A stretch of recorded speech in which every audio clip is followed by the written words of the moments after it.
Singular de una serie de webinars que vamos a realizar con ellos.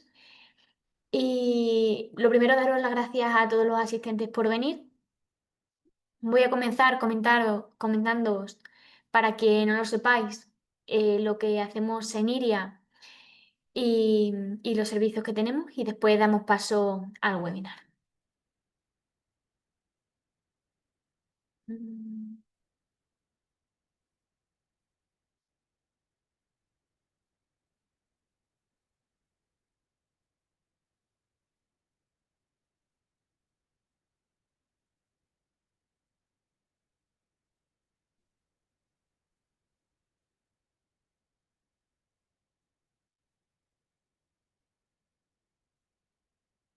Bueno, pues Iria, estamos en Almendralejo, somos una incubadora de realidades inmersivas especializada en realidades inmersivas. Este es el índice de un poquito lo que va a ir la presentación. Nosotros somos la entidad gestora de la incubadora, es Fundecí, somos parte de Fundecí, tanto mi compañera Mercedes como yo, que Mercedes hoy no ha podido estar. Y lo que nos encargamos en Fundecí es de impulsar la imagen de Magí en Extremadura. Ayudamos a empresas y emprendedores a, pues, crear proyectos que les hagan mm, crecer y ser más competitivos a través de la innovación. Tenemos distintos recursos que ponemos a disposición de de las diferentes empresas o emprendedores, que son todos estos que vemos aquí.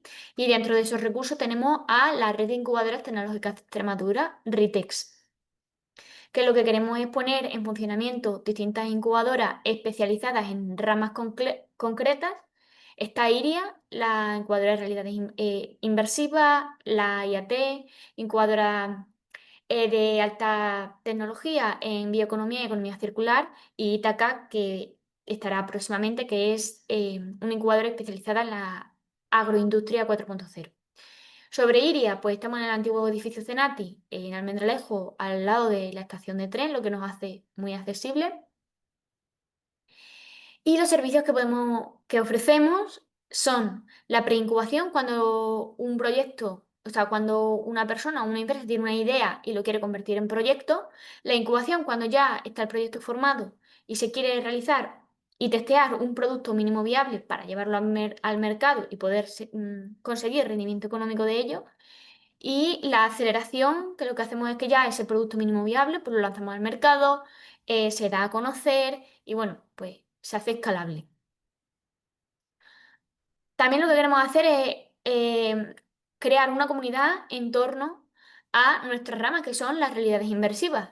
Esto lo hacemos a través de eventos como meetups, hackathons, game jams, pues eso, para construir una comunidad de emprendedores. Y también lo hacemos a través de la formación. Ofrecemos formación, pues como la que vamos a recibir ahora, de webinars, o como workshops que estamos realizando y que podéis ver todos en nuestra web, iriavr.es. Workshops sobre las tecnologías que tenemos aquí, para que podáis aprender a utilizar esas tecnologías y aplicarlas en vuestros proyectos para poderles sacar un rendimiento. Los equipos y las instalaciones que tenemos los vamos a ver muy por encima. Os animamos a que, si todavía no nos habéis hecho una visita, podáis venir a conocernos, y son estos que veis por aquí. La sala de realidades inmersivas tiene un Chromar, tiene dos salas de control. La primera sala de control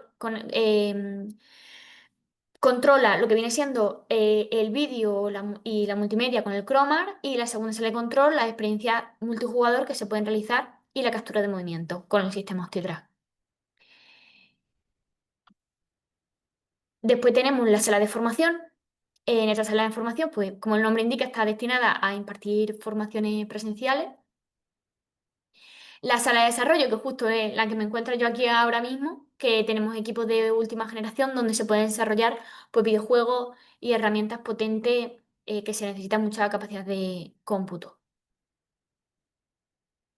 En la sala coworking, donde también se imparten workshops para cuando hay más gente. Este es el espacio coworking. Y estos son esta es una lista de todos los equipamientos que tenemos, y que podéis ver en mucho más detalle en nuestra web, con todas sus características y sus utilidades. Distintos visores, Por ejemplo, aquí tenemos las gafas de Barjo, la RealWear Navigator, escáneres digitalizadores para piezas medianas y el Leica para espacios grandes. Y después tenemos escáneres de la industria 4.0, que son los que estáis viendo por aquí. Y nada, en la incubadora estamos para cualquier cosa que necesitéis. Mercedes, mi compañera, y Lucía, que soy yo. Así que muchas gracias. Aquí tenéis nuestra web, nuestras redes sociales para que nos podáis seguir. Voy a dejar de compartir y ahora voy a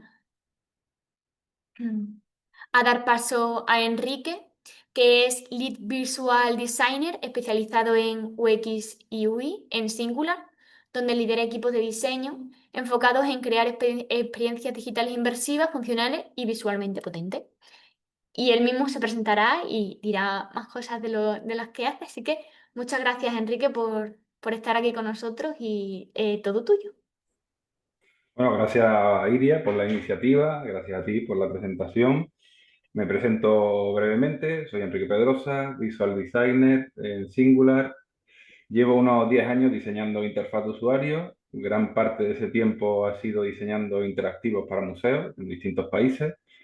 Y es ahí donde más nos están pidiendo esa tecnología inmersiva de XR, sobre todo en MR y VR. Bueno, pues obviamente en un museo, si quieres que algo sea inmersivo y quieres recrear la historia, pues por medio de estas tecnologías más inmersivas, pues va a ser mucho mejor. Así que ya me he presentado brevemente. Si queréis, comparto la presentación, que hay bastante lana por cortar. Voy a intentar ir rápido y lo vamos viendo, ¿vale? Decidme si lo vais viendo bien. Vale, vamos a ver. Está compartiendo. Aquí.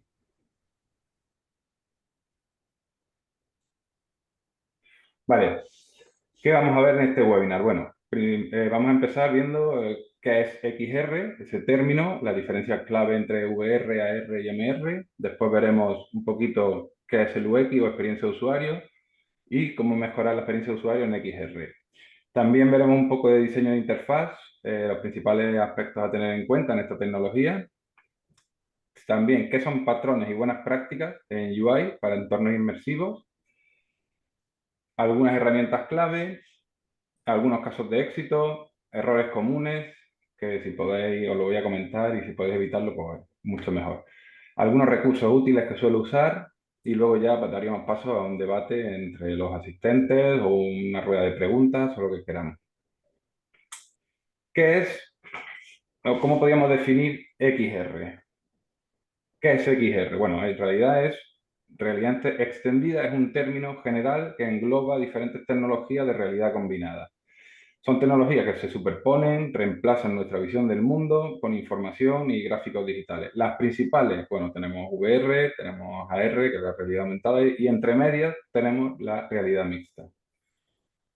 Vamos a empezar viendo realidad virtual. ¿Qué es? Bueno, en realidad consiste en crear un entorno completamente digital que sumerge, bueno, que reemplaza el mundo físico por uno virtual, por medio de cascos o un visor VR.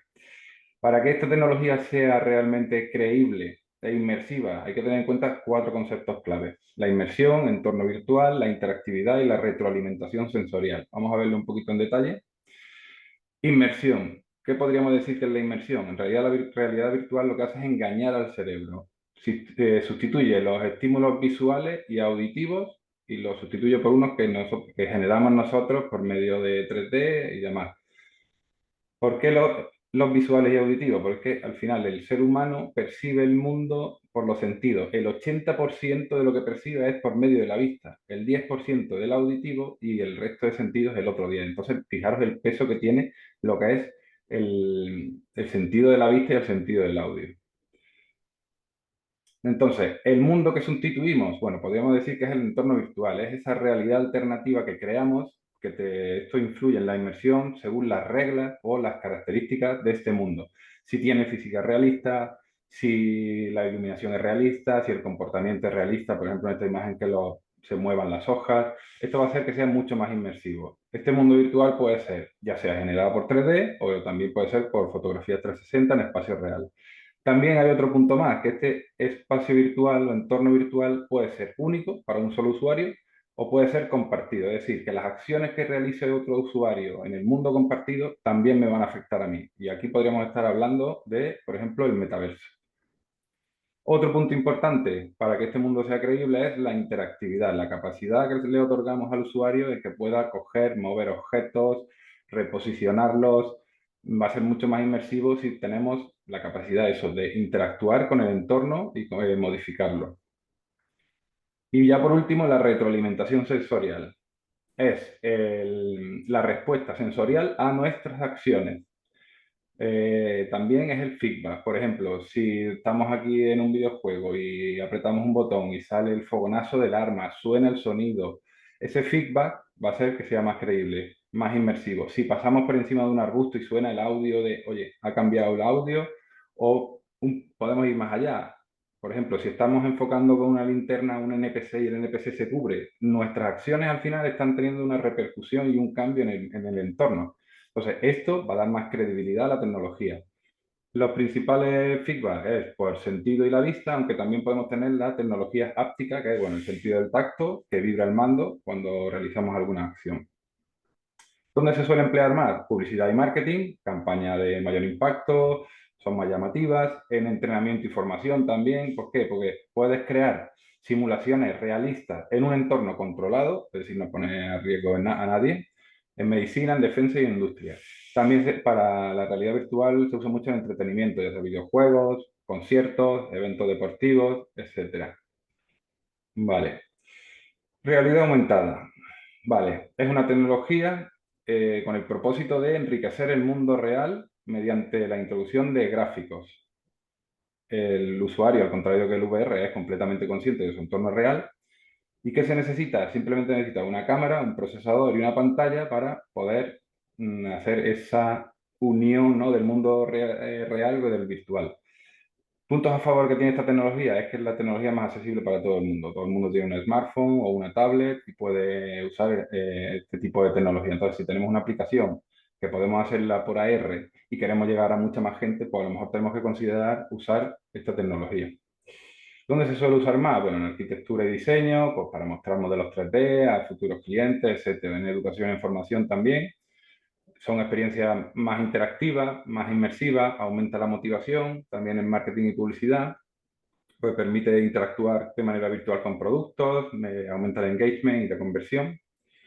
En medicina de salud también, para ofrecer una visión mejorada de órganos, información extra médica, también en el turismo y ocio, pues, por ejemplo, recreaciones históricas, que señales a un monumento y puedas ver más información o cómo era antiguamente. Y ahora la realidad mixta. La realidad mixta es la combinación de VR y AR. Reúne lo mejor de cada una. Te permite ver el mundo real y te permite colocar elementos, digamos, virtuales anclados en ese mundo, como si estuviesen realmente en la habitación. Entonces es muy potente. Los elementos se pueden superponer, se pueden anclar la interfaz al entorno, y es una de las tecnologías que se está posicionando como más relevante de nuestra era. ¿Dónde se suele usar? Bueno, para entrenar operarios en industria de manufactura, para asistir a mantenimiento, diseñar prototipos, también en el sector salud, para formación, práctica de buenos procedimientos, en educación también. Es por lo menos un aprendizaje más interactivo, también se puede usar de manera colaborativa, por lo cual es muy interesante. Para entrenamiento también, entretenimiento, perdón, ya sea videojuegos, eventos, espectáculos en vivo. En el retail y el marketing, bueno, pues te permite comprar personalizada antes de ni siquiera ver el producto y lo puedes estar viendo en tu casa. También para arquitectura y diseño, puedes hacer inspecciones remotas, puedes revisar proyectos 3D colaborativamente. Vale, y ahora vamos a ver UX en entornos inmersivos. Conceptos básicos y cómo mejorar la experiencia de usuario en XR. ¿Qué es el UX o experiencia de usuario? En realidad es simplemente la experiencia o la sensación que tiene un usuario cuando interactúa con un producto, ya sea digital o no. Es una sensación, un sentimiento, una respuesta emocional, una valoración o una satisfacción del usuario respecto a un producto o servicio. Es decir, tenemos aquí, he puesto dos mandos, ¿no? ¿Cuál creéis que tiene una mejor experiencia de usuario? Si os fijáis en el de arriba, la mitad de los botones no sabes qué significan, seguramente los pulses, seguramente desconfigures la televisión, son pequeñitos los botones, son poco accesibles, hay demasiado, te cuesta encontrar cuál es el que tienes que buscar. Podemos decir que este tiene peor experiencia de usuario que el de abajo, que es, vale, te voy a dejar los botones grandes, visibles, los que sueles usar, y si ya quieres entrar en profundidad, vas a entrar en el menú y vas a poder realizar la tarea sin tener que equivocarte tanto. Entonces, los diseñadores UX tienen que hacer productos fáciles, intuitivos, accesibles, valiosos y satisfactorios. Digamos que el proceso de creación o la metodología de experiencia de usuario, como hemos visto, se aplica mucho más que una aplicación. Entonces, es bastante similar para cualquier tipo de producto. Comenzamos con una investigación exhaustiva del usuario. Realizaremos un prototipo, ese prototipo lo pondremos a prueba de usabilidad con ese usuario e iteraremos todo el rato, porque seguramente diseñamos algo que en un principio lo vemos bien, lo probamos con el usuario final y al final vemos que el usuario tiene otras costumbres, tiene otro conocimiento y lo que hemos diseñado a lo mejor hay que cambiarlo un poquito, ¿vale? Vamos a ver otros puntos importantes que son del UX, la accesibilidad, el contexto, el enfoque en el usuario y la usabilidad. ¿Qué sería la usabilidad? Bueno, al final es diseñar un producto o servicio que pueda ser utilizado para todas las personas con todas las capacidades, incluyendo aquellas que tienen discapacidad. ¿Cuáles son las principales personas con discapacidad o las principales discapacidades? Bueno, la discapacidad visual. Hay que asegurarse de que el tamaño de letra y legibilidad sea el correcto. Usa tamaño de letra legible, permite el ajuste de tamaño si es posible sin que la interfaz se rompa. Por ejemplo, ¿cuántas veces habéis visto un móvil de una persona mayor y tiene la tipografía al 200%? ¿Vale? También hay que diseñar pensando en el zoom, ya sea zoom de que puedas mover el panel y acercarlo, puede ser un zoom ya propio en el panel con un pinch. ¿Cómo calculamos que la letra se lea bien? Bueno, hay muchas páginas de estas, ¿vale? Aquí podemos poner, oye, pues mira, mi panel va a estar a 80 centímetros, ¿vale? La agudeza visual, voy a poner que es 1, si le pones 0,8 pues es que tiene peor agudeza visual y calculamos, ¿vale? Este es el texto de ejemplo, puedo calcular 80 centímetros si luego leo o no, entonces te sale que tiene un tamaño mínimo de 26 píxeles. Aquí podemos empezar a calcular un poquito para comprobar que es legible, digamos, la tipografía según la distancia. Vale, esto normalmente se quedará pillado. No, vale. Otro punto para mejorar el aspecto visual es el contraste entre el texto y el fondo, que sea suficiente para personas con baja visión o daltonismo. También hay muchas páginas de estas. Yo, por ejemplo, suelo usar la de Adobe, el Creative Cloud. Esto se basa en un sistema de WACA que tiene como unos porcentajes que tiene que cumplir. Tenemos el AA o el AAA. El AAA es más restrictivo, así que si queréis aseguraros de que el contraste sea bueno, lo ponéis en AA. Simplemente aquí vemos que está fallando, tanto para iconografía, para texto grande o texto normal. Simplemente podemos ir llevándolo a mayor contraste y aquí tenemos una proporción de contraste 8:1 que está estupendo, entonces podemos utilizar este contraste de color. Por otro lado, el seguro para daltónicos. Por ejemplo, nosotros tenemos un color primario, dice, vale, tengo este color primario. Y el secundario es, bueno, este que es muy parecido. Bueno, vamos a poner otro. Vale, a ver si me puedo llevar alguno que cante. Vale, ese. Nosotros, por ejemplo, estamos viendo que estos se está viendo que está contrastado. O bueno, es este y este. Nos están dando varios errores, pero bueno. Nosotros veríamos esto, el primario y el secundario, aunque no tiene mucho contraste, pero bueno, lo estamos viendo. Pero es que un daltónico, que hay varios tipos de daltonismo, un daltónico, si le pones un botón al lado del otro, un primario y un secundario, con estos tipos de colores, lo va a ver prácticamente igual. Entonces, hay muchas páginas de esto, lo suyo es que lo comprobéis también y lo tengáis en cuenta. Vamos a ver. Vale, para la discapacidad auditiva, bueno, emplear el uso de subtítulos. Incluye la posibilidad de activar los subtítulos en las opciones, también transcripciones de audio o subtítulos descriptivos, que son estos que te indican hasta acciones, ¿no? Suena la puerta, una puerta se está abriendo detrás tuya, por ejemplo. Para la discapacidad motora, lo recomendable es que emplees entradas multimodal, es decir, que le permitas al usuario al final elegir lo que se sienta más cómodo. Si pones hand tracking, si pones controladores, el raycasting o el seguimiento ocular si la tecnología lo permite, al final el usuario va a usar la que se sienta más cómodo. También el espaciado, el tamaño de los elementos táctiles es importante. Botones tienen que ser grandes, fácil de pulsar. Los elementos interactivos también tienen que estar un poquito separados, que no estén demasiado juntos para que no tengamos problemas o equivocaciones al pulsar. Y para la discapacidad cognitiva hay que emplear lenguaje claro, directo, fácil de entender, evitar jergas, tecnicismos, etcétera. Y si usas elementos que vayan a expirar con el tiempo, oye, pues intentad darle un poquito más de tiempo para que este tipo de personas puedan leerlo, puedan comprenderlo y puedan rellenarlo tranquilamente. Vale. Otro punto importante de UX es el contexto. Hay que analizar el contexto del usuario, las circunstancias que rodean la interacción del usuario con un producto o servicio. Por ejemplo, analizar el estado psicológico. ¿Cómo va a estar nuestro usuario cuando vaya a emplear la aplicación? El aspecto cultural también es muy importante. No es lo mismo diseñar una aplicación para países árabes o para países occidentales. Los árabes leen de derecha a izquierda, entonces tendríamos que poner el orden completamente al contrario. Aspectos sociales, el tiempo que se usa la aplicación, el entorno tecnológico, qué tecnología suele usar el usuario. Y también el entorno físico, va a estar de pie, va a estar sentado, va a tener buena iluminación, no, etcétera. También hay que diseñar las experiencias de usuario pensando en el usuario final.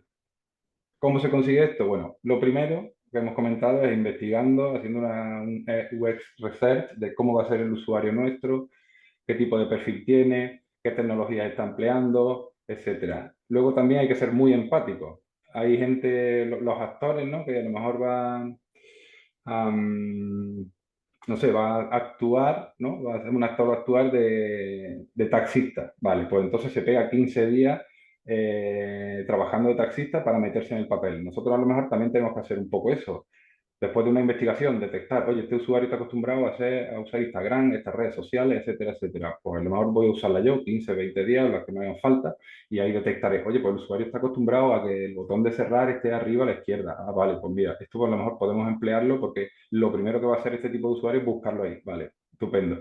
Y lo vuelta a lo mismo, iterar. Realizamos pruebas, seguramente no salgan fallos, entonces volvemos a probar, cambiamos, etcétera, etcétera, hasta que al final creamos un producto que realmente cumple con las necesidades del usuario. Importante también es la usabilidad en UX. Es qué fácil es de usar nuestro producto. ¿Es satisfactorio o en cambio el usuario se va a encontrar perdido, no va a encontrar lo que necesita hacer muchos pasos para usar una tarea simple? Por ejemplo, tenemos dos imágenes. ¿Cuál creéis que es más usable? Si intentas buscar la hora de la puerta de embarque, la hora de embarque, en el de la izquierda dice Dock Off, Group 1, Exit, Exit. Llevas un rato ahí y al final es un coñazo. En cambio, si miras el de la derecha, vale, dice hora de embarque, 9:45. Estupendo. El día, arriba, vale, todo. Es mucho más directo, más claro. Podemos decir que es más usable. Principales puntos de la usabilidad. Facilidad de aprendizaje. Si el usuario llega por primera vez a nuestra aplicación, le resulta fácil de aprender, le resulta, digamos, que le suena, que sabe dónde están más o menos las cosas. Otro punto importante es la eficiencia. Una vez aprendido, el usuario puede realizar sus tareas o unas tareas simples rápidamente. Lo recomendable es que en 3 clics pueda realizar una tarea. Esto, por ejemplo, Amazon lo hace bastante bien. Mete el producto, baja la ficha del producto, añades a la cesta y de la cesta ya tienes los datos guardados, le das a comprar y ya está. También la memorabilidad. Si el usuario vuelve después de un tiempo, va a recordarla. Esto es un poco relacionado con los puntos anteriores. Si la facilidad de aprendizaje es mala, la eficiencia es mala, lo más probable es que cuando venga dentro de una semana no se acuerde de usar nuestra aplicación. Y luego la satisfacción. El usuario le da valor real a nuestra aplicación, se siente bien utilizando el sistema, le resulta útil, la experiencia también le resulta agradable o le es un coñazo y dice, vaya, esto, la experiencia de usuario, pues va a bajar por los suelos. Si miramos ya un poco más en detalle lo que es el UX en entornos inmersivos, lo primero que hay que tener en cuenta que es que estamos diseñando una interacción espacial. No solamente se tiene que tener en cuenta la interfaz tradicional de, por ejemplo, mira aquí, bueno, la X de cerrar, el buscador, las CAT, los botones, eso también tendremos que tenerlo en cuenta, pero tenemos que tener en cuenta cómo interactúan los usuarios con ese entorno físico, digamos, tridimensional que les rodea.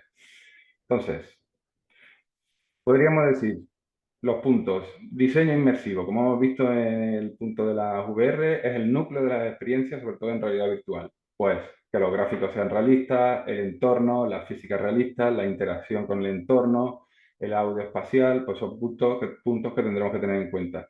También hay que tener en cuenta las interacciones que sean intuitivas, cómo interactuar con objetos de manera natural, que requieran menos aprendizaje. Por ejemplo, yo estoy seguro que con el hand tracking un niño de 4 años le pone la gafa, ve las manos y sabe usarlo. Ahora ya si empleamos con los controles, que tienes que pulsar un botón para este, otro botón para el otro, el usuario le va a costar más recordarlo, etcétera.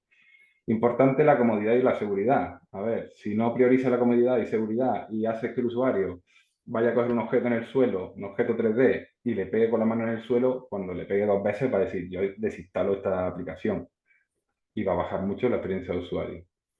También la ergonomía es importante.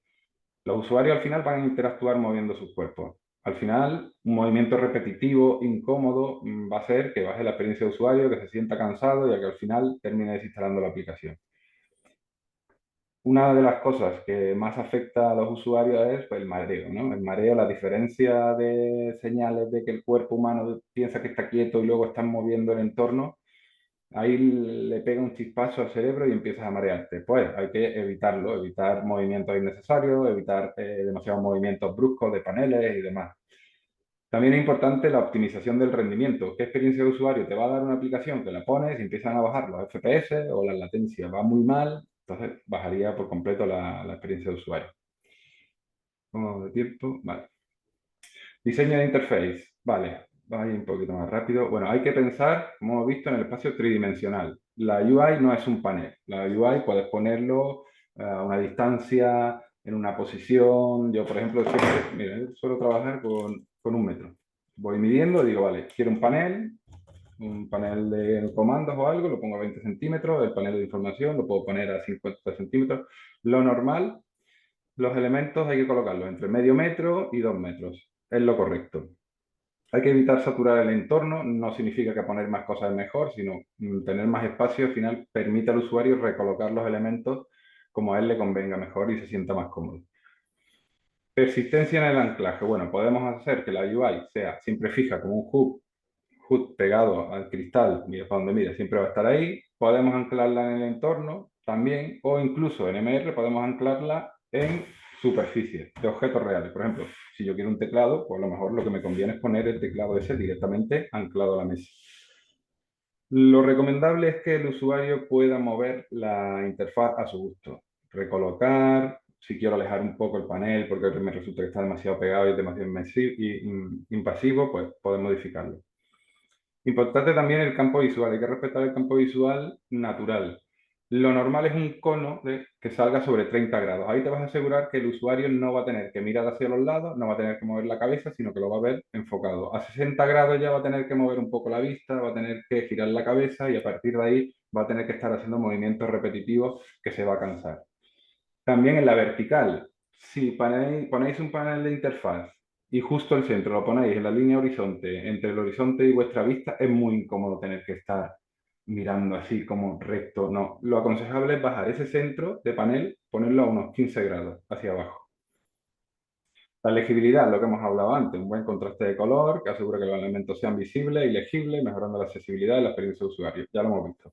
Y luego la distancia que se encuentra un texto también afecta directamente a esa legibilidad. Hay una formulita que es, bueno, si yo tengo 1 metro y ese panel mide 40 centímetros, si yo le aplico un escalado dinámico, que es que si yo alejo el panel, ese panel va a aumentar el tamaño. Está eso, está el escalado fijo, que es aleja del panel y el panel se queda siempre del mismo tamaño.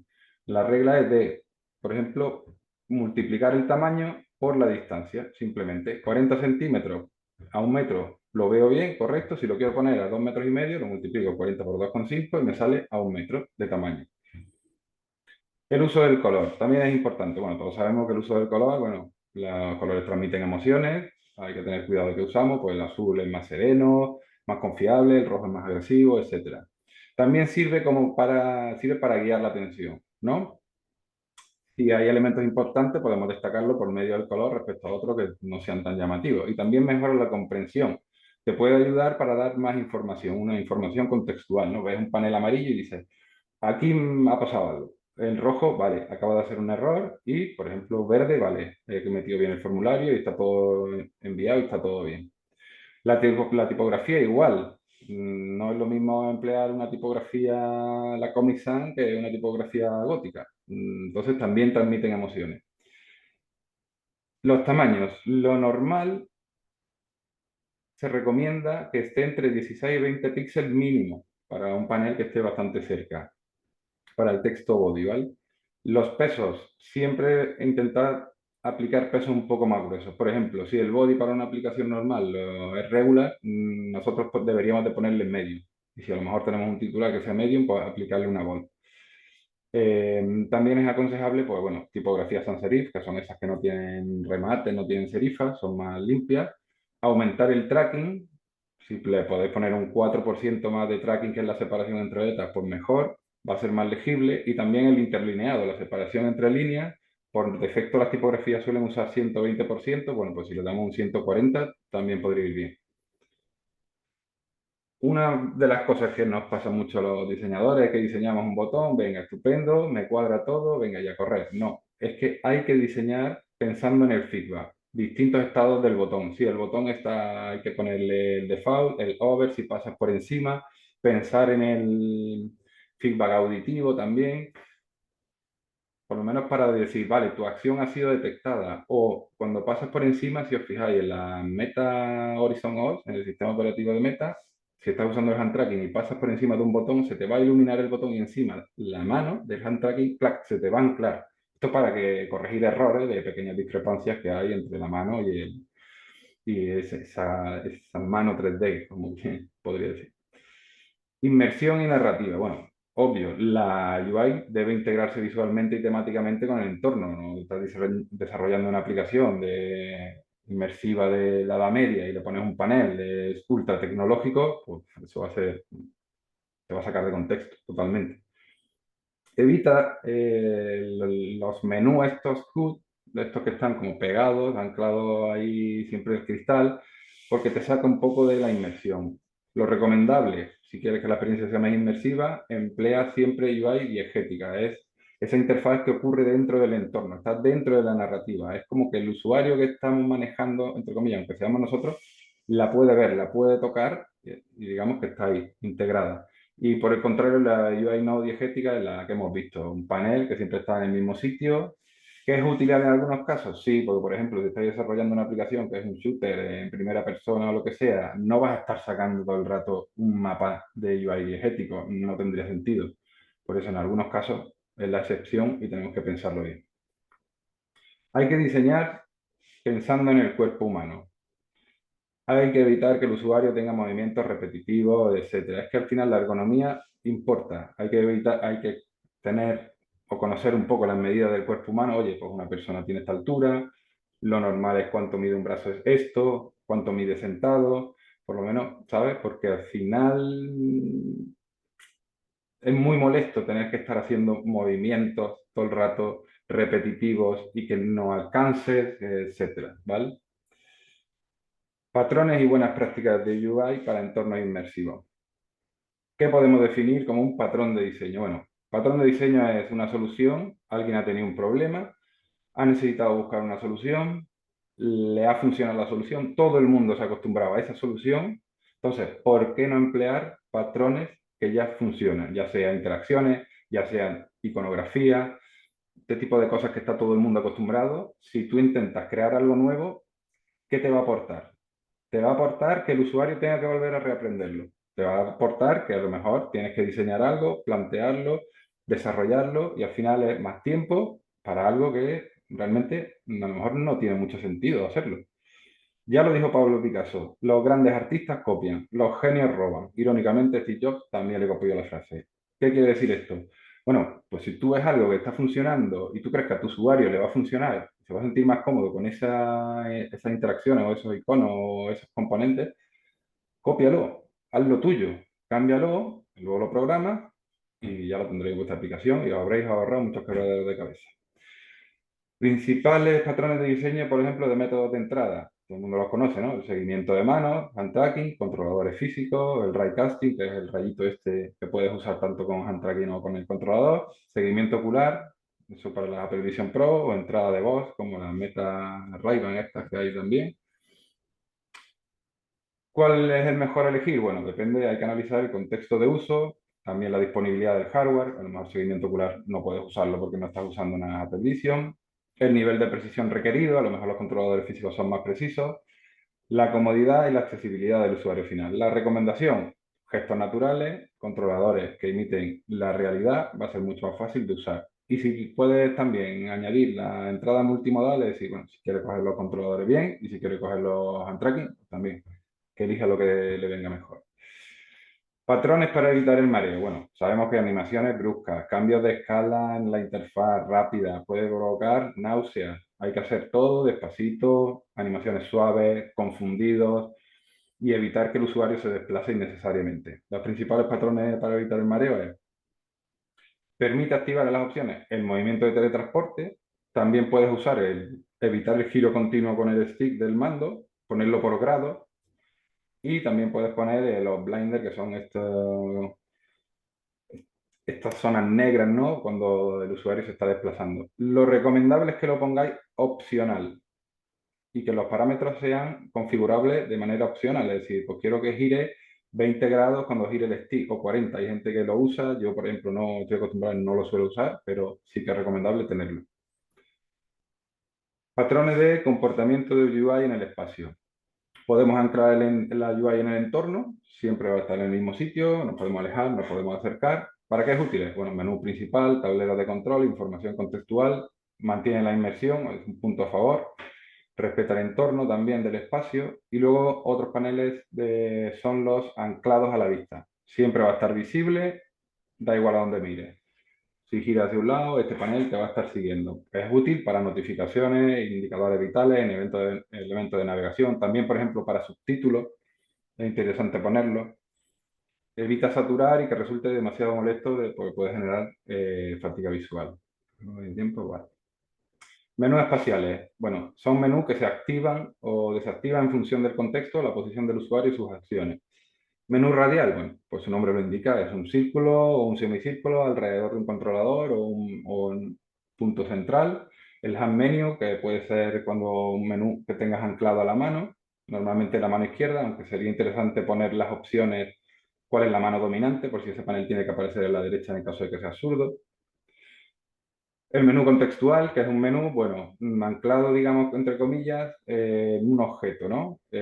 Cuando lo señalamos o cuando lo acercamos a la vista, te sale un panel, bueno, a lo mejor te encuentra como una pistola en un videojuego, lo coges, la acerca y te dice, vale, pistola, durabilidad, 80%, eso sería un menú contextual.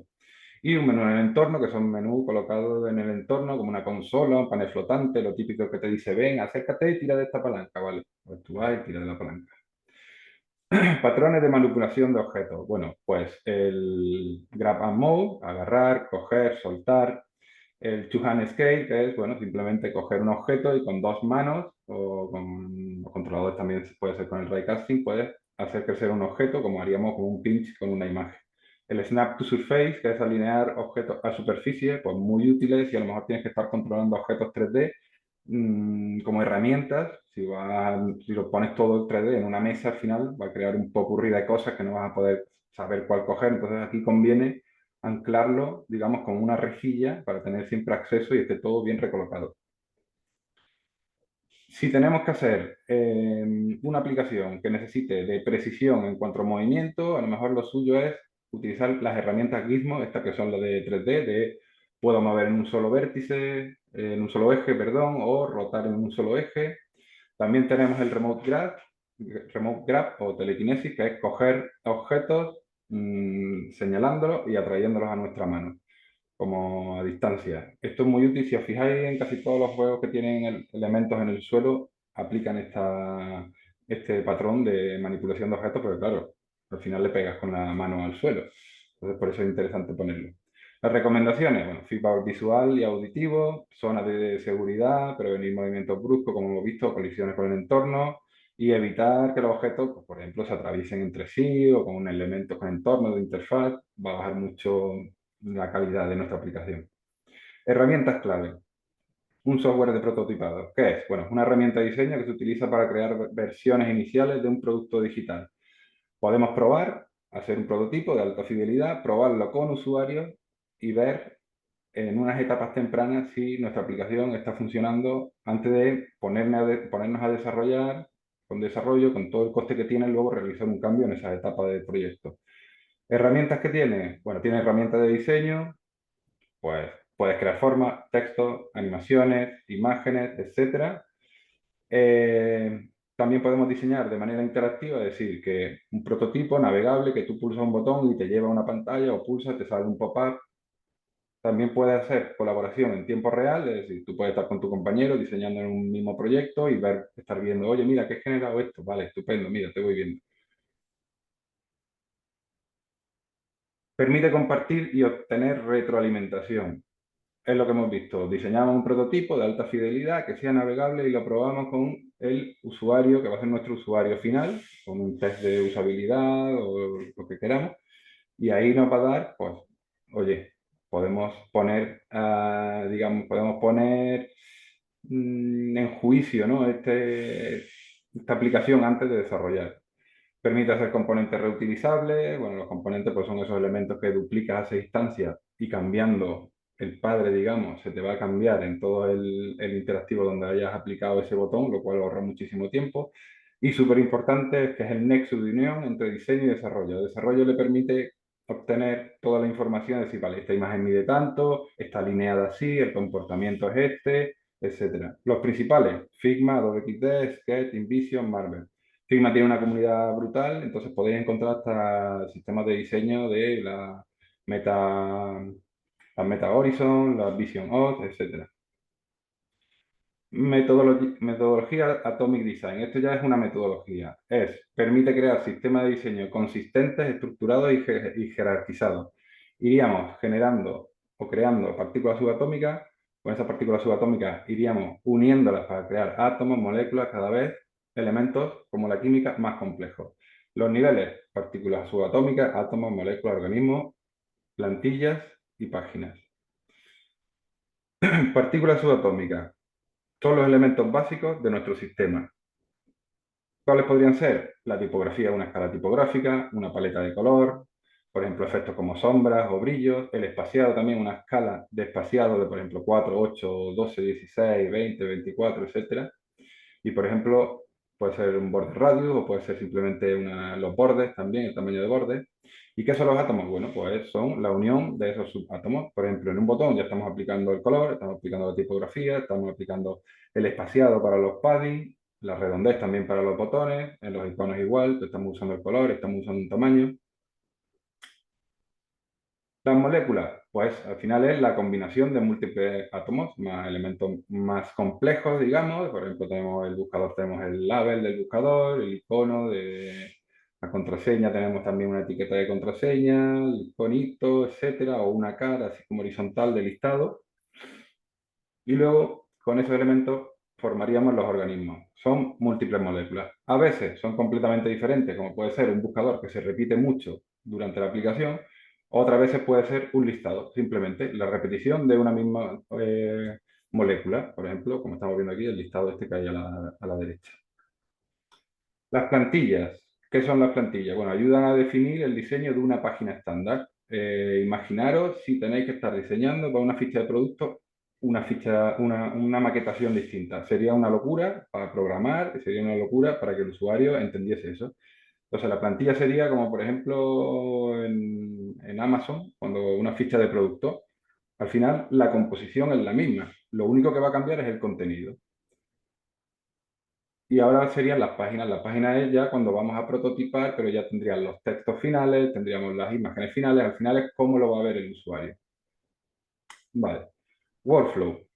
¿Qué sería? Una secuencia de pasos y etapas que empezamos desde lo más simple a lo más complejo, pues si hay que corregir algo, poder hacerlo sin tener demasiado tiempo echado en procesos demasiado avanzados. ¿Cuáles podría ser? Bueno, seguiríamos la arquitectura de la información, user flow, wireframe, diseño de interfaz, prototipo y testing.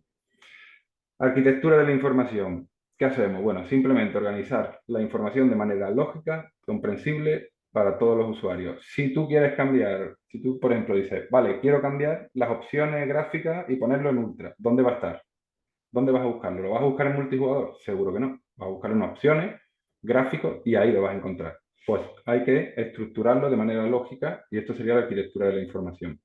El user flow, que sería como un diagrama de todas las elecciones y pasos que va a ir realizando el usuario en nuestra aplicación, y aquí podremos detectar y decir, oye, es que para comprar un producto ha tenido que dar 20 clics, esto se nos va a ir antes de que compre nada. Entonces, aquí lo podemos ver y reestructurar un poco para optimizar la experiencia.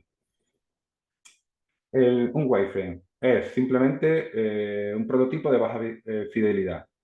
Se emplea en escala de grises, no se le aplica diseño como tal. Yo sí que recomiendo que si vais a hacer un wireframe lo hagáis ya con el tamaño de los elementos más o menos finales. Es decir, vaya, pues si un botón va a medir 40 píxeles de alto, lo voy a poner con 40 píxeles.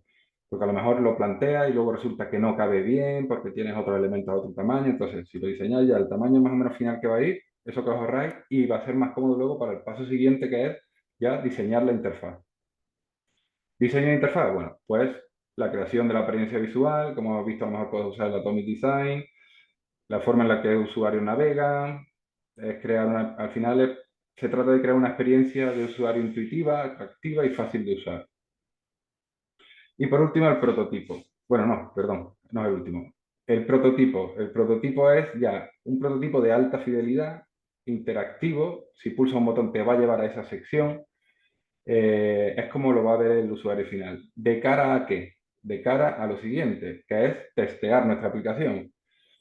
Hay páginas que tú puedes subir la URL que generas con el software de prototipado, hay páginas que las subes y le vas dando acciones al usuario. Coge y regístrate en la aplicación, vete a la sección tal o encuentra la sección tal y compra no sé qué. Vas haciendo una serie de acciones y esa página te va a generar una URL que tú vais a poder compartirla con vuestros usuarios de prueba, entre comillas. Los más puristas dicen que entre 80 y 60 personas. Eso me parece una barbaridad. Eso contra más mejor, eso sí está claro.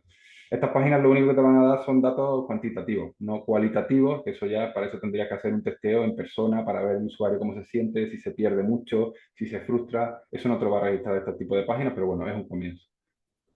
Caso de éxito y errores comunes. Shopify, que bueno, es una plataforma en la que los vendedores pueden crearse su e-commerce y los compradores pues compran sus productos y lo que están desarrollando es integrar un apartado de AR, es decir, como yo como comprador puedo coger, puedo ver el producto que me está vendiendo este señor y ver cómo me queda en mi casa, oye, pues el arroz me gusta porque queda bien, etcétera. Lo bueno que también que están haciendo es que el propio vendedor puede con su teléfono móvil escanear su producto, ya sea por foto o por vídeo, lo sube en esta plataforma, le devuelve un archivo y ese archivo lo pone en su e-commerce, es decir, se está generando el 3D el propio cliente. Entonces, es interesante. Y luego, por ejemplo, otra, la Pokémon Go. Bueno, todos sabemos que Pokémon Go, pues todo el mundo lo conoce y tal. Lo pongo ¿por qué? Pues porque, bueno, es una tecnología R, pero no solo podemos usar lo que es la cámara, el procesador o la pantalla. También podemos usar otras tecnologías que hay en el dispositivo. Por ejemplo, ¿qué emplea Pokémon Go? Pues el posicionamiento GPS. También yo recomiendo, bueno, a mí es que me gusta jugar, pero yo recomiendo que probáis juegos estos que sean como rollo triple A en VR, porque vais a ver cómo emplean los entornos, el mundo, el entorno virtual es muy realista, las físicas son ultra realistas, cómo aplican la interfaz, por ejemplo, UI diegética, puede ser este, puede ser el Half-Life Alyx, que es un pepino y tiene ya 5 años. Por ejemplo, el Half-Life Alyx no hay interfaz. Cuando estás dentro del juego, todo es UI diegética, es mucho más inmersivo. También en VR, bueno, pues podemos usar patrones o fijarnos en las Meta Horizon OS, ¿no? Si yo voy a diseñar una aplicación que es para Meta o que va a estar en Meta, en esta tecnología, ¿por qué no utilizar comportamientos que ya vienen aprendidos de casa porque ya saben usar el Meta Horizon? Por ejemplo, la barrita de abajo, estos manejadores que ya sabría el usuario para qué sirven, etcétera. Vermillón, una aplicación para pintar cuadros al óleo. fijaros cómo le han dado una vuelta. ¿Por qué vas a sacar un panel para seleccionar un color si realmente puedes mezclar los colores directamente? También a lo mejor para los pinceles, ¿no? Podrías usar un elemento de radial para seleccionar coger un pincel, pero claro, lo tendrías que representar el pincel con un icono. Y a lo mejor ese icono no da demasiada información. A lo mejor es mejor que el usuario lo esté viendo y ahí ya pueda cogerlo y pintarlo. Al final es mucho más intuitivo, mucho más realista y va a ser que el usuario es que no tenga ni que aprenderlo. NMR, bueno, pues podemos utilizar de referencia lo mismo que hemos hecho para el Meta Horizon, pues en la Vision OS. Podemos fijarnos, ver, vale, se basa en base de CAD, con botones aquí, etcétera. Podemos fijarnos un poco para copiarnos esos patrones de diseño. Y otro DMR, Cubase, que es como el Tetris, pero en tridimensional y con la tecnología MR, bueno, una interfaz muy simple. Vemos cómo está anclada, como si estuviese en la propia mesa, cómo detecta los objetos, entonces está bastante interesante. Y vamos a ver los errores comunes. Bueno, la resolución, importante, hay que diseñar teniendo en cuenta la resolución del dispositivo. Yo recomiendo, si lo tenéis al doble, mejor. Nos ha pasado que lo estamos diseñando en la Quest 2 y salen las Quest 3 y a mitad del proyecto dice el cliente, quiero las Quest 3. Dice, vale, menos mal que he trabajado más resolución. Si no, tendríamos un problema. Hay que diseñar también de manera flexible y escalable.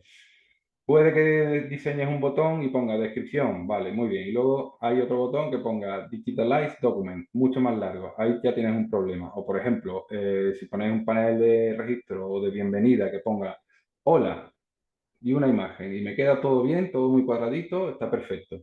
Y ahora resulta que el usuario cuando sale va a poner hola, Juan Antonio, se te sale el texto, se te desborda por todos lados. Hay que ser previsibles con estos elementos. Ya puedes usar scroll, galerías, cajas de texto dinámicas, etcétera. También tenemos que tener una comunicación clara y precisa entre diseño y programación.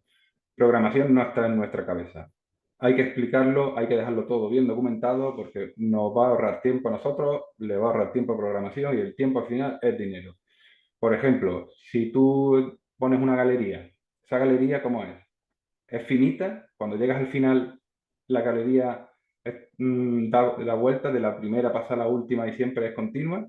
¿Cómo se comporta el texto? ¿El contexto siempre crece hacia abajo o se reposiciona en el centro, en el eje? Recomendación es que siempre lo dejéis todo documentado, le va a ayudar mucho más al programador. Hay que evitar también que la interfaz consuma demasiados recursos. La interfaz consume recursos. Animaciones, no volváis locos con animaciones de secuencias de PNG que se las hacéis en After Effects y luego resulta que eso lo metéis y empieza a petardear y empieza a ir fatal. El Glamosfin también consume muchos recursos. Habla con programación, realiza pruebas antes de diseñar todo el producto y que luego eso no esté tirando bien. Hay que nombrar las capas correctamente. En Unity, por ejemplo, tienen un sistema de código de TS, que es una textura, el nombre, para V para vídeo, AU para audio y hay muchas más.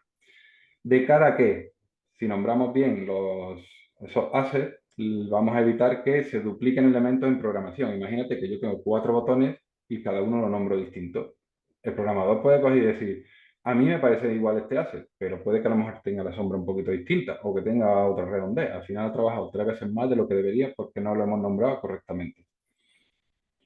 Genera componentes e instancias de estilo todo lo que hemos hablado de los componentes, ¿no? De que es un objeto que es como el padre y los otros son como copias de él. Si modifica el componente, se modifica la instancia y te ahorra mucho tiempo. También permite, es mejor para la coherencia visual porque al final son copias, no hay un botón más largo y otro más ancho. Y también facilitar la colaboración en el diseño. Ya estamos terminando. Recursos útiles para XR. Bueno, comunidad de Figma, os digo que es grandísima, es que te encuentras es que los propios sistemas de diseño de la Vision OS, de la Meta Horizon OS, puedes encontrar mil cosas. Ride App, la estamos probando, es como una aplicación online que puede generar animaciones que pesan muy poco, están pensadas para web, pero funcionan para Unity. En Unreal lo están cambiando porque no les convence mucho cómo funciona, pero puedes crear animaciones e incluso el diseñador puede crear, digamos, interacciones, como programarla entre comillas, pero por nodo, entonces es muy sencillo. Y es muy interesante, por ejemplo, ¿cuál es la aplicación esta de idiomas? Duolingo. Duolingo, por ejemplo, está hecho con esto. Pues una página de testeo para hacer pruebas con el usuario, pues puede ser Mase, creo que tiene puedes hacer una prueba o dos pruebas gratis. Interface in-game, que en realidad es una página que analiza la interfaz de los juegos, aunque no hay de VR, pero sí que podéis utilizarla para ver los aspectos visuales y de, a lo mejor de maquetación, etcétera. Medium, que es una página de artículos, que puedes encontrar de todo, pero hay muchos también de XR, de UX, de UI, de todo. Espacio UX es también una página, pero más específica para UX, y UI Format, pues lo mismo, una página de artículos de UI. Y hasta aquí, gracias por haberme escuchado todo este rato, que no ha sido poco. Y si queréis, pues pasamos a las preguntas. Voy a dejar de compartir.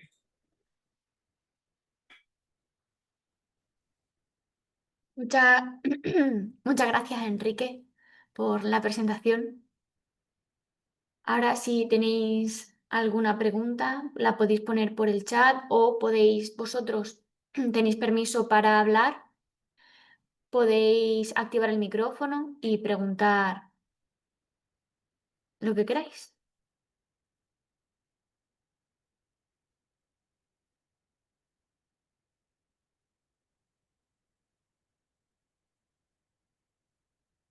Aquí tiene Alejandro la mano levantada. Si quieres activar el micrófono y preguntar. Hola, ¿se me escucha? Sí. ¿Qué tal? Ante nada, decir que muy interesante la charla y tenía una duda sobre la interfaz diegética esta que has hablado antes. Eh, ¿Merece la pena la inversión? O sea, ¿se gana mucho con una interfaz diegética o simplemente poniendo una interfaz común pero en 3D valdría?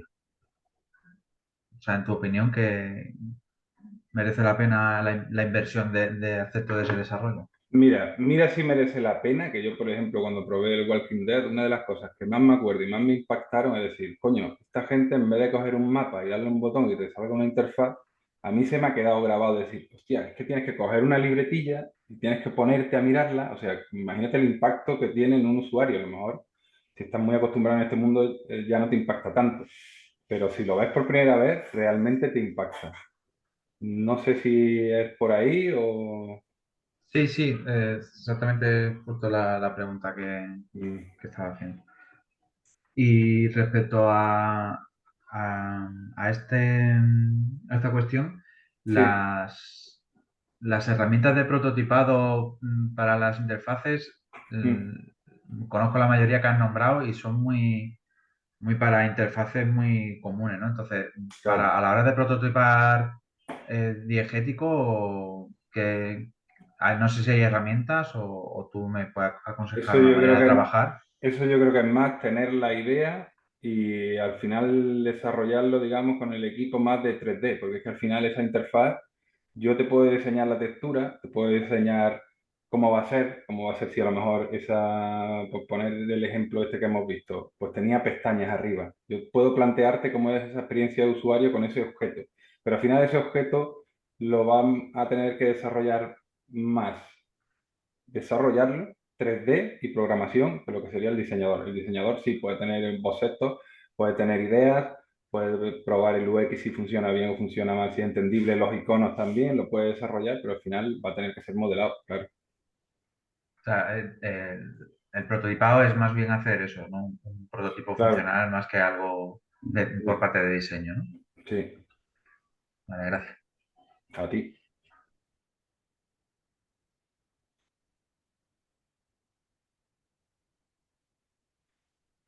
Aida tiene otra Mm, pregunta. Puedes hablar si quieres.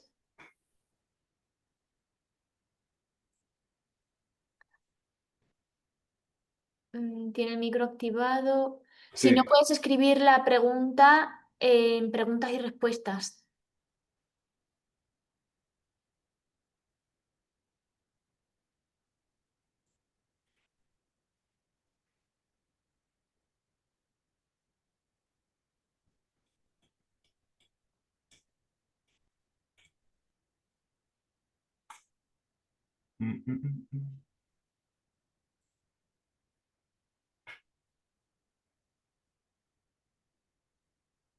Vale, parece que no se le escucha, no sabe por qué.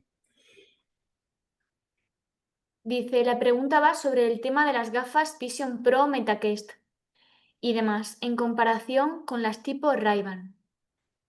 Mm, mm. La diferencia que hay,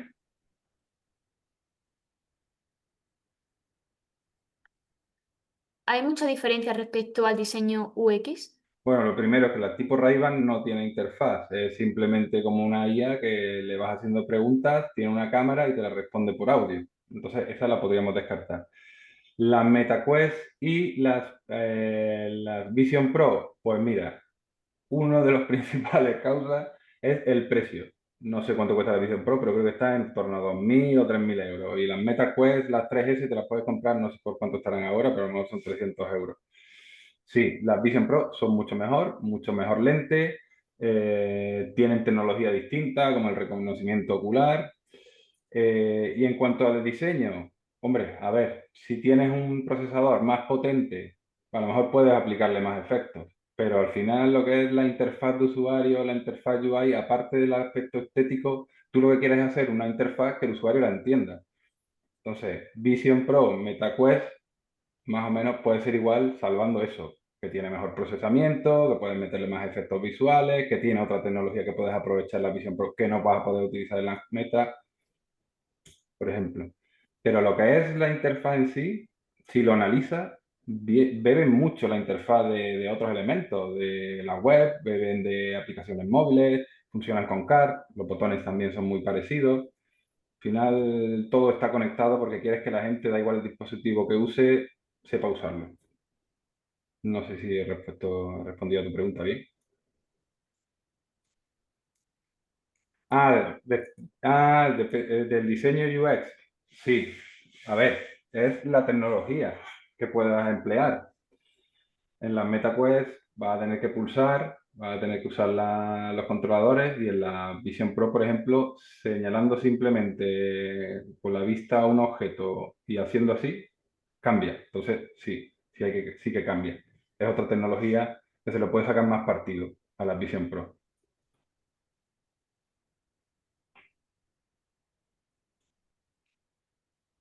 Alejandro, no sé si tenía otra pregunta o, o era la anterior.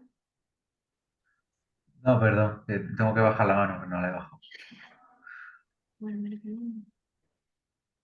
comenta Aida que se refería a la diferencia entre diseñar para unas gafas más grandes y unas que se puedan llevar por la calle. Estaba buscando nombres de las que tienen em, real- realidad aumentada. Las de Ray-Ban justo no tienen, pero otras chinas que están sacando sí.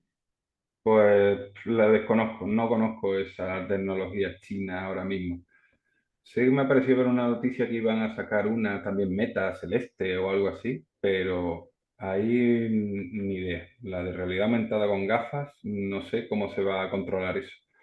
No vas a estar toqueteando dentro. Entonces, va a ser interesante a ver cómo lo resuelven. Seguramente sea por comandos por voz. Alejandro Durán pone otra pregunta que dice, para este tipo de aplicaciones, de aplicativos, ¿Unreal Engine es el motor más apropiado o hay otras opciones? Puede ser Unreal, puede ser Unity. Nosotros muchas veces lo estamos gestionando con Unity. No sé a nivel técnico de programación, porque yo ahí me pierdo, pero sí es verdad que solemos usar más Unity. Pero ya ahí no sé, porque se me escapa la programación.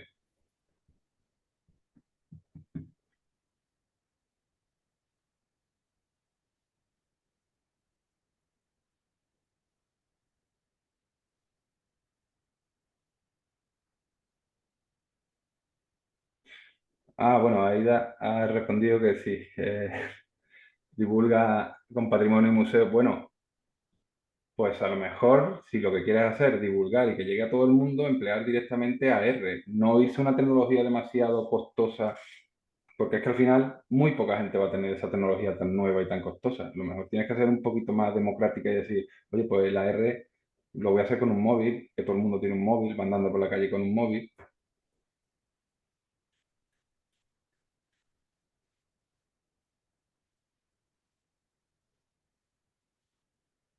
No sé si por ahí hay alguna otra pregunta.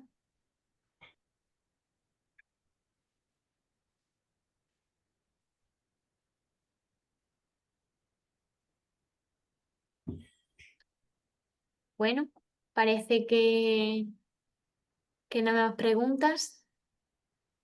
De todas maneras, si queréis buscarme por LinkedIn, agregadme, yo estoy encantado de ver prototipos, de ver proyectos y si puedo ayudaros en algo, pues contaréis conmigo.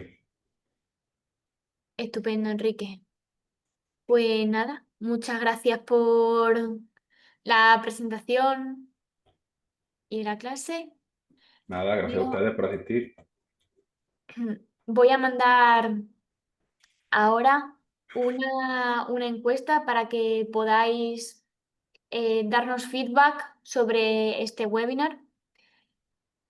Y mientras que la rellenáis, que son 6 preguntitas muy rápidas,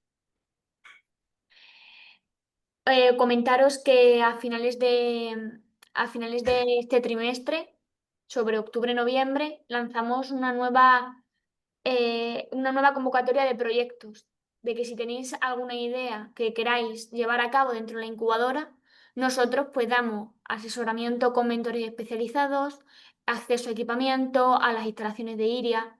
Os invitamos a que también vengáis a visitarnos, a que veáis las instalaciones y todo el equipamiento que tengamos para que podáis aplicarlo a vuestro proyecto. Así que nada, muchas gracias por asistir. Espero que os haya gustado y la hayáis visto la utilidad y aplicación en vuestros proyectos.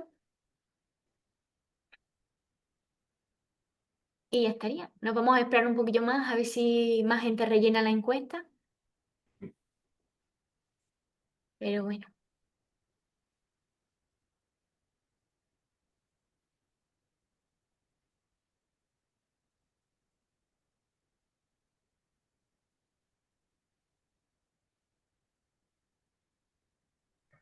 Enlaces de herramientas que ha pasado Enrique en el webinar, ¿vais a dejarlo en algún lado para poder acceder a ello? Yo puedo dejarla, pero ¿cuál sería la vía? Ahí ya eso lo desconozco. pues nosotros facilitaremos las presentaciones a la gente que ha asistido, que se ha inscrito. Entonces, si queréis, cuando nos paséis las presentaciones, pues ahí estarán los enlaces. De acuerdo, gracias. Vale. Mm, Bueno, pues nada, lo dejamos aquí. Muchísimas gracias a todos por Gracias. asistir. Venga, hasta luego. Hasta luego.